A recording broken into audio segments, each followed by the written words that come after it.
Hello, Dr. Andrassy here today, and I'm going to be talking a little bit about how to engage in the process of sampling from the broader population. Okay, so as I kind of talked about in previous discussions, um, you can't always collect data from every individual in the entire population because it would just take too much time, cost too much money, and sometimes the access would be beyond what is reasonable to do most kinds of studies. So if you wanted to find out if a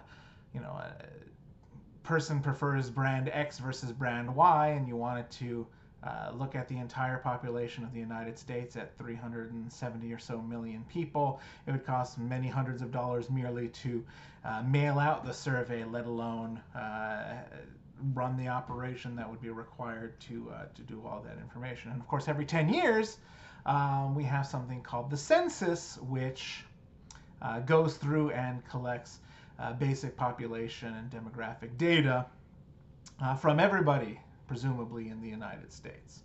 So let's start with that. If you are collecting data from everybody in the population, you are conducting a census.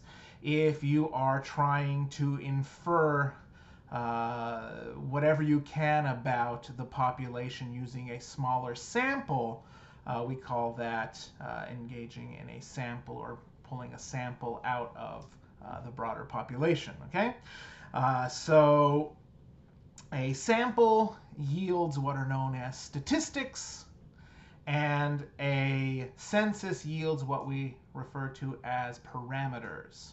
So if you are collecting statistical data, it means that you're collecting data from the broader population in a small group of individuals selected to be representative of that broader population. If you're collecting data from everybody, then you are collecting parametric data. Okay? And of course, if you're going to be collecting a sample, you want to make sure that that sample is as representative of the broader population as possible, because you want to be able to have a sample that is reflective of what that larger population ultimately looks like, so that you can actually go ahead and determine whether or not you have an adequate number of people to be able to make a generalization about that broader population. Take, for example, a soup that you're making, right?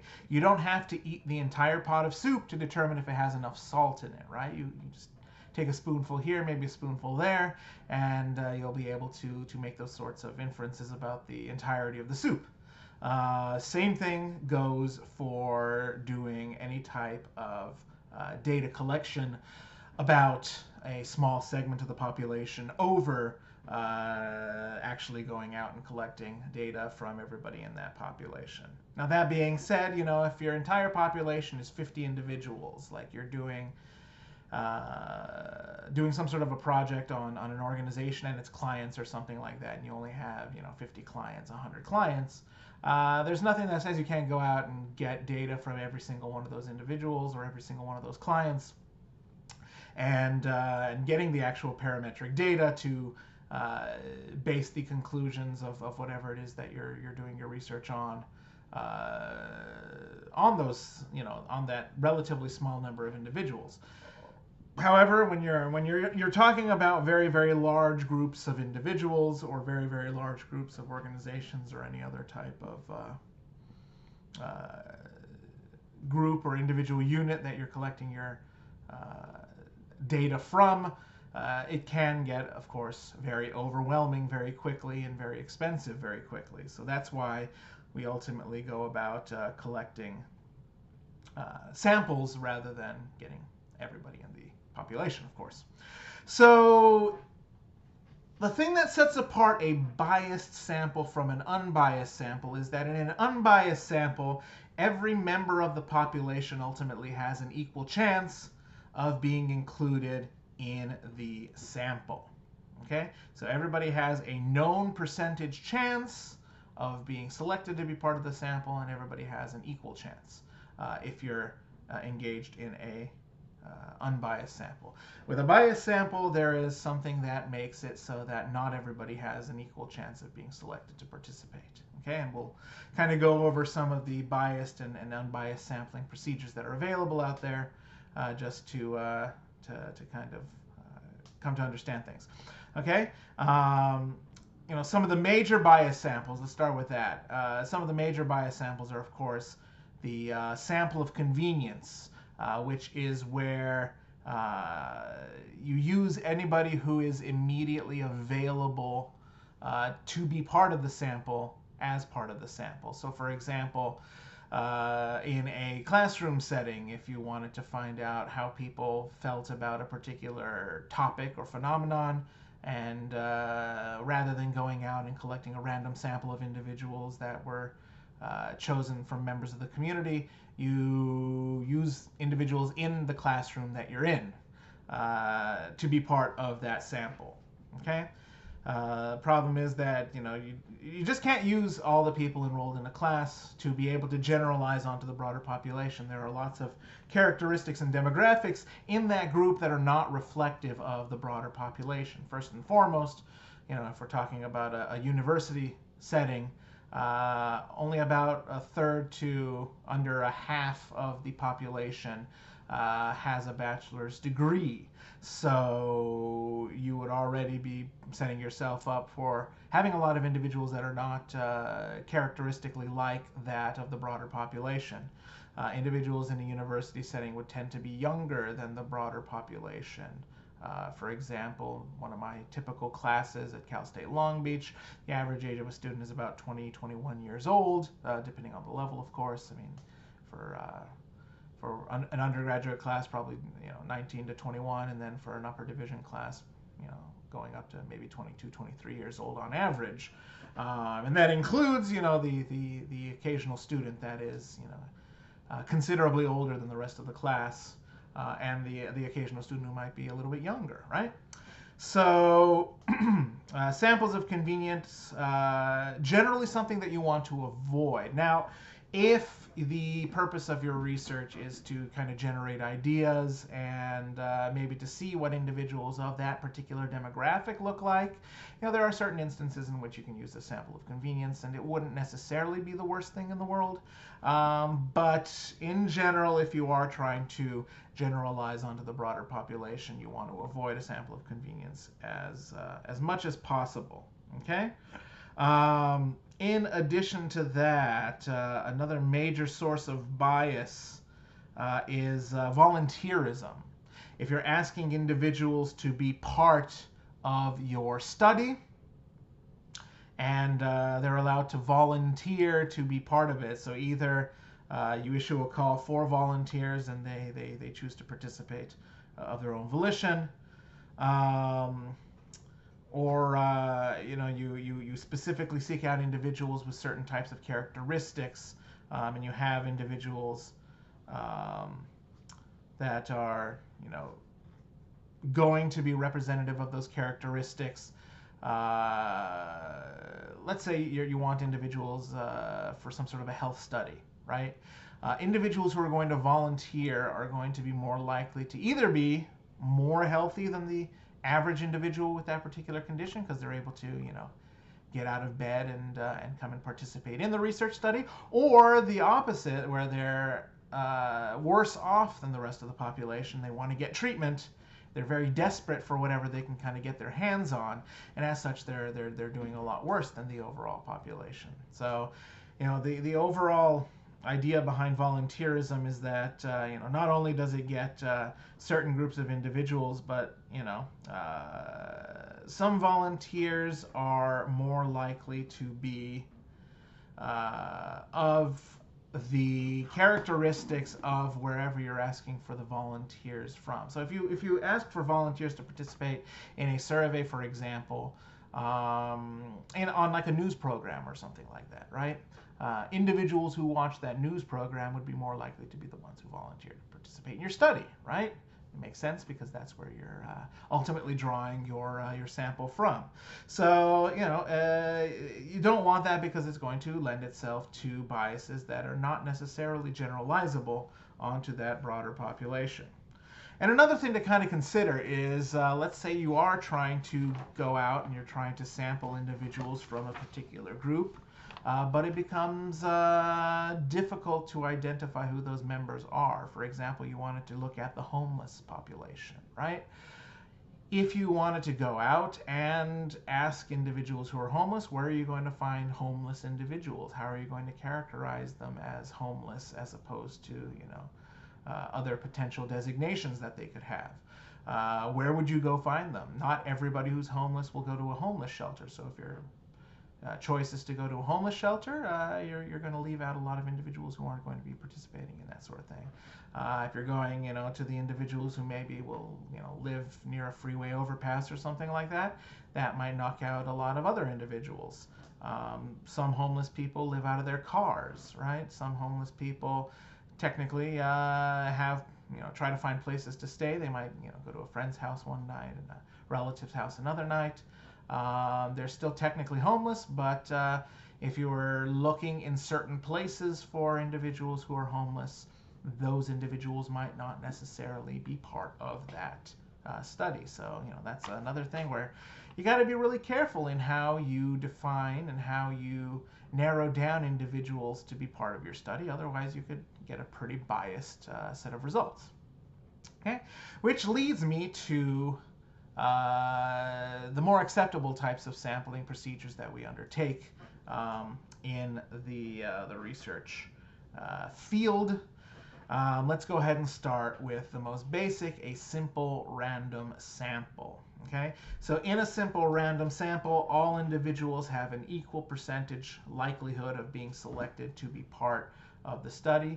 What you want to do is you want to get a list of names, essentially, of everybody who is part of the population, and you randomly select them to be part of it. So that can be as simple as pulling a name out of a hat, or using number names that are assigned to each of the individuals, and then using a random number generator to select the number that corresponds with the names of individuals. Okay, so in that particular set of circumstances, you're going to get a fairly reasonably equal distribution of individuals from that population, simply based on chance. Okay. Now, of course, there is still a likelihood for sampling error, which is essentially the likelihood that your random sample will potentially have characteristics that are not like the generalized characteristics of the population. Okay, and that can happen, right? Even if you flip a coin 100 times, it's still within the realm of possibility, even if it's not very likely, that you could get, 100 heads and 0 tails. I mean, the chances of that are very small, but it wouldn't be reflective of what you'd expect from the broader population of coin flips, which you would expect to have pretty much a 50-50 breakdown, right? So under certain circumstances, you might want to engage in another sampling type, which is stratified sampling. And with stratified sampling, what you're basically doing is you're pre-selecting certain types of groups that you want to be represented in your distribution of sampling individuals or individuals who are sampled, and you pre-assign the groups and you randomly choose from those groups. So, the classic example of that would be, breaking things down by male versus female or something like that. You get, 50 individuals who are male, 50 individuals who are female to be part of your study. And then you can ensure that you have an even distribution based on those demographics, assuming that they're important to you. If you're doing, research on ethnicity and gender, maybe you want to do a 50-50 split, and then let's say you want 1,000 individuals to be part of your study, 500 males, 500 females, and then you pick 25% of the 500 males that are Caucasian, 25% African American, 25% Latino, Latina, and 25% Asian. And then do the same for the female side, and then you have this even distribution. But that's the whole notion behind stratified sampling, is that you do have this breakdown of individuals into these various groups beforehand. Okay. Systematic sampling is another very commonly used sampling procedure, and the idea behind that is much like with a simple random sample where you're generating a number name.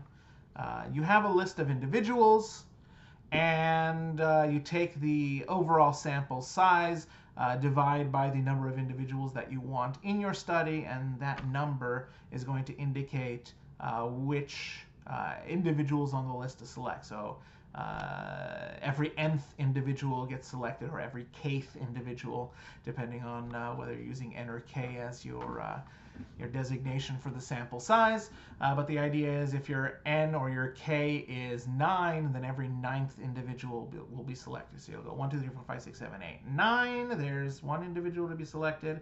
And then 1, 2, 3, 4, 5, 6, 7, 8, 9 again for the 18th person to be the second person. 1, 2, 3, 4, 5, 6, 7, 8, 9, the 27th person. 1, 2, 3, 4, 5, 6, 7, 8, 9, the 36th person, et cetera, until you get as many people as you need for the overall sample size. Okay, so those are the 3 main random samples that you can do.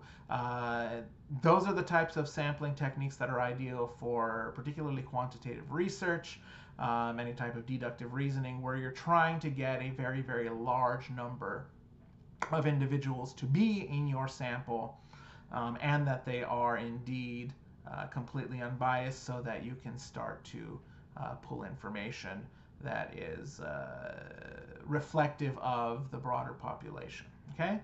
Now, that being said, you don't necessarily always want the representative or average typical person in the distribution to be selected for your study. So there are other methods of sampling that are also possible that kind of narrow down what kinds of people you're going to be trying to find. So another one that can be somewhat random if you set things up appropriately to do it, so it can be a random sampling technique. It usually isn't, would be the cluster sample. So the idea behind that is, where do you go if you want to talk to Catholics, for example? What's a great place to go for Catholics? Probably a Catholic church. Right? So you go to a Catholic church and you distribute your survey at that church. Or you want to talk to any other type of individuals, war veterans, right? You might go to some sort of a Veterans Affairs office or club or hospital or anything like that, so that you can get individuals to be part of your study. And that's the idea behind a cluster sample. You go and you find out where individuals essentially congregate from a particular group, and you submit your survey that way. Or you find like the head honcho, the person that is in a leadership position within some of these groups. You give them your survey so that they can distribute it to the individuals that you're trying to get your survey to. Okay? So it's good for limited sampling by region or area or a very specific type of group. It's not necessarily ideal for most quantitative studies. I mean, you can still, it's better than some other methods out there for something like that, but it's not going to be as generalizable as it would be to do a simple random sample, systematic sample, or even a stratified sample. Okay?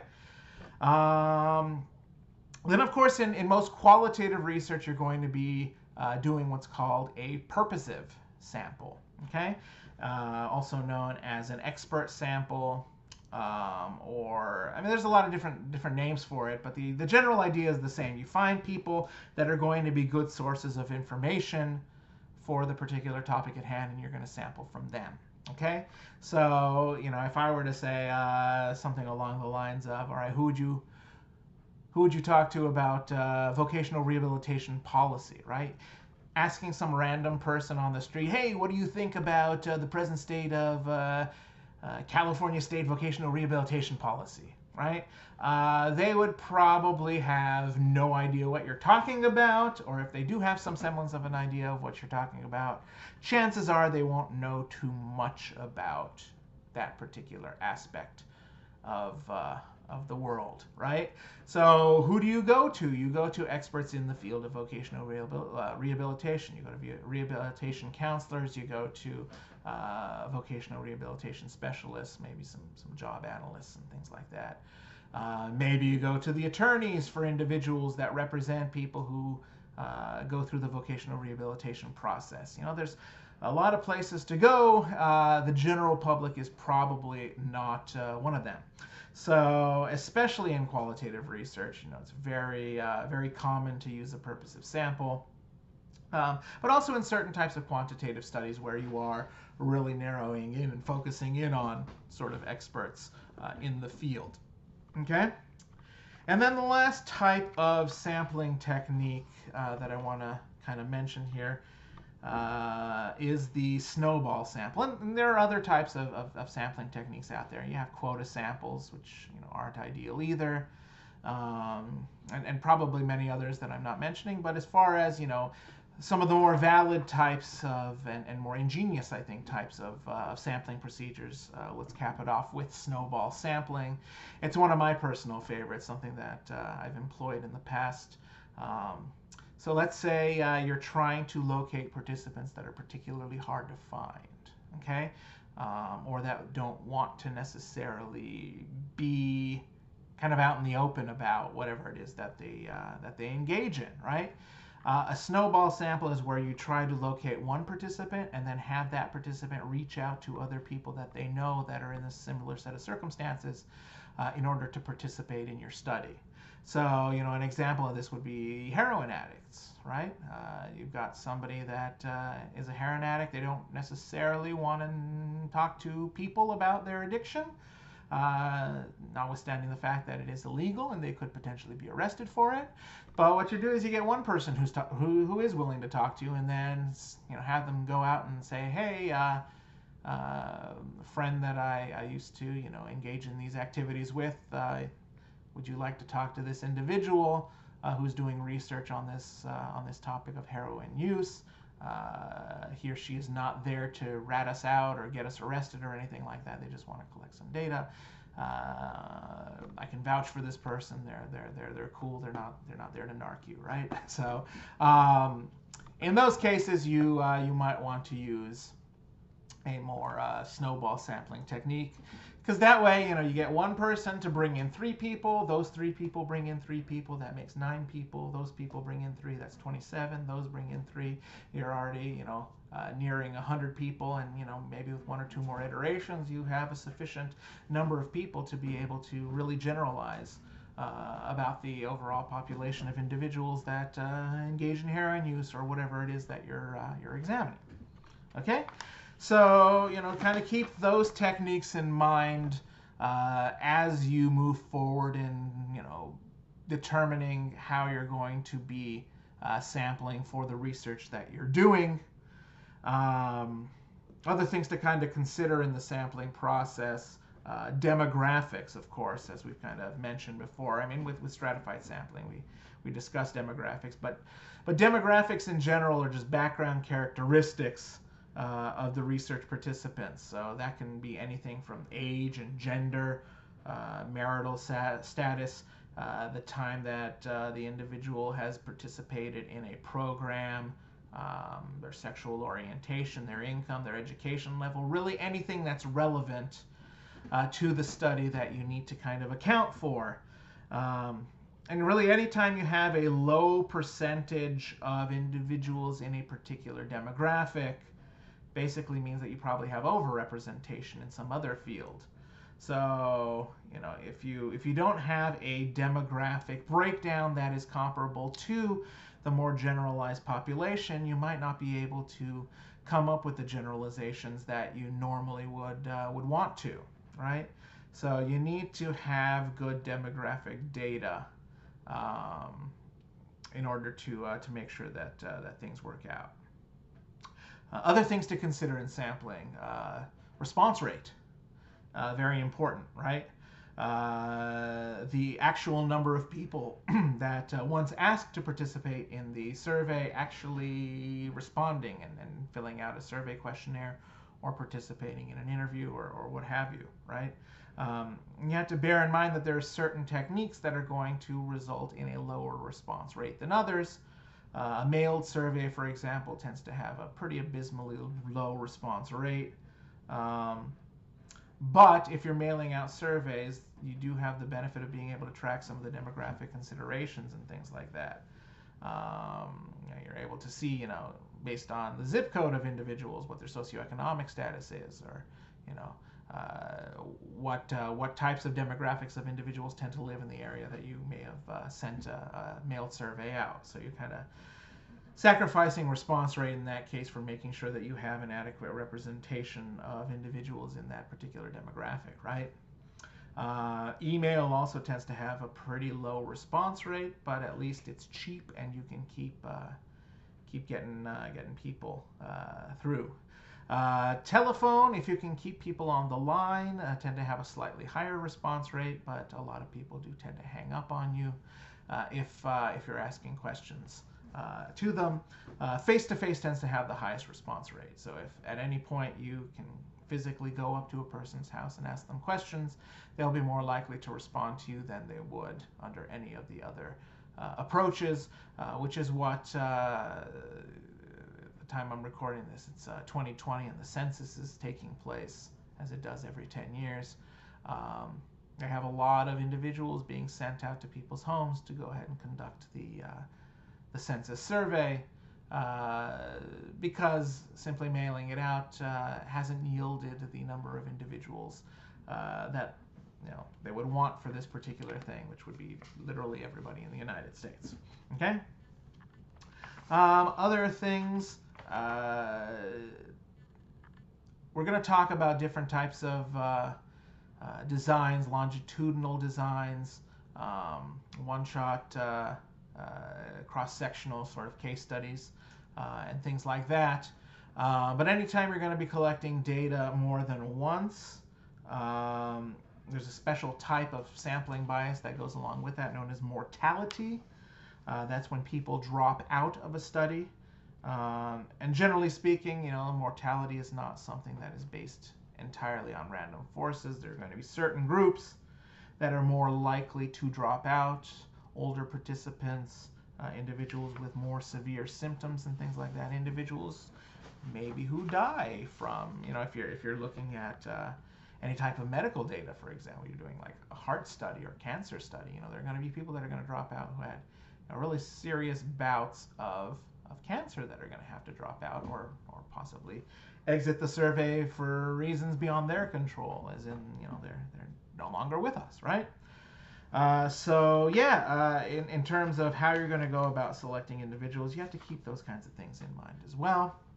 And then, of course, sample size itself, which is a very important consideration, but it is secondary to making sure that you don't have a biased sample. If you get fewer individuals in your sample, I think it's more forgivable than getting an unbiased, a biased sample that is clearly not going to yield data that's generalizable onto the broader population. But in general, we're aiming for precision when we discuss sample size, and the way you get a more precise sample is by getting a larger sample size. The big problem with that, of course, is that there are diminishing returns with getting more participants in your study, right? A jump from 50 individuals to 100 individuals is, 100% change. But if you have already, 500 individuals, getting 50 more individuals isn't quite the same. It's only a 10% increase. So a big thing about determining how large your sample should be is to think about, diminishing returns and what's actually worth spending the time, the money, and the energy to get additional individuals to participate. That being said, there is sort of a magic number for large groups.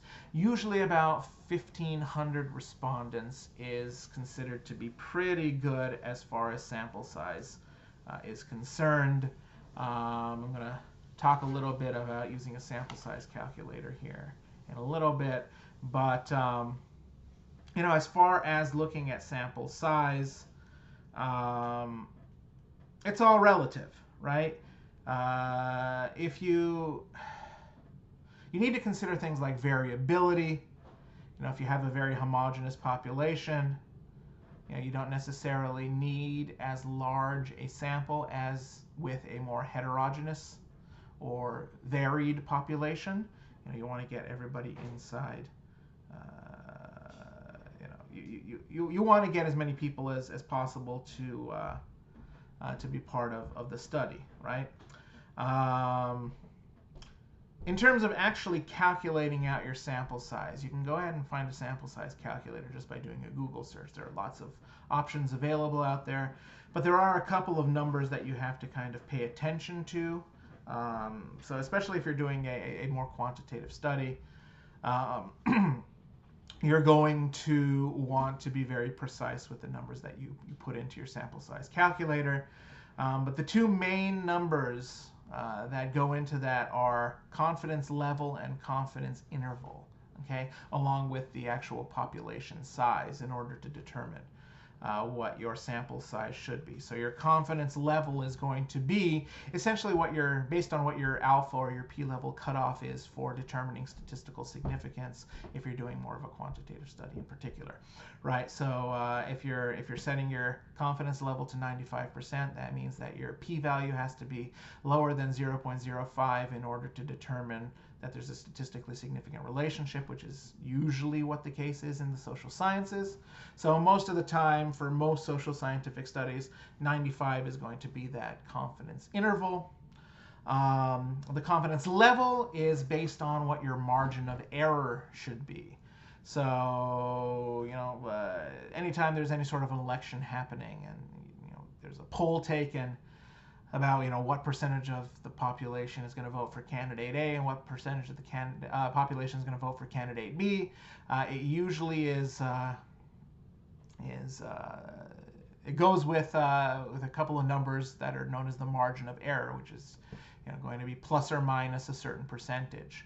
And basically what that is kind of leeway as far as the precision of the sample. So if you set your confidence interval to 5%, that means that if there's a 50-50 split between who's going to vote for candidate A and candidate B, the actual number is that between 45 and 55% said that they would vote for candidate A, and between 45 and 55% would vote for candidate B. If it was a 30-70 split, somewhere between 35 and 45% would vote for candidate A, and 65 to 75% would vote for candidate B. Okay, so those are just some things to kind of keep in mind as you move forward in trying to determine how big your sample should ultimately be. And then, of course, this is going to tie in together with notions of validity and reliability as well, which is going to be the subject of probably my next video. But the way in which you engage in the sampling process, as well as the instrumentation itself, are going to influence how precise your measurements are going to be in the first place, and secondarily, how repeatable those measurements are going to be from situation to situation. Okay, so again, in general, bigger sample size is better, but there is diminishing returns. And for quantitative deductive studies, you definitely want more individuals. And in a qualitative study where you're trying to build a theory, more inductive in its approach, you don't necessarily want that many individuals to be able to analyze to determine whether or not, or rather the extent to which something is generalizable to that broader population.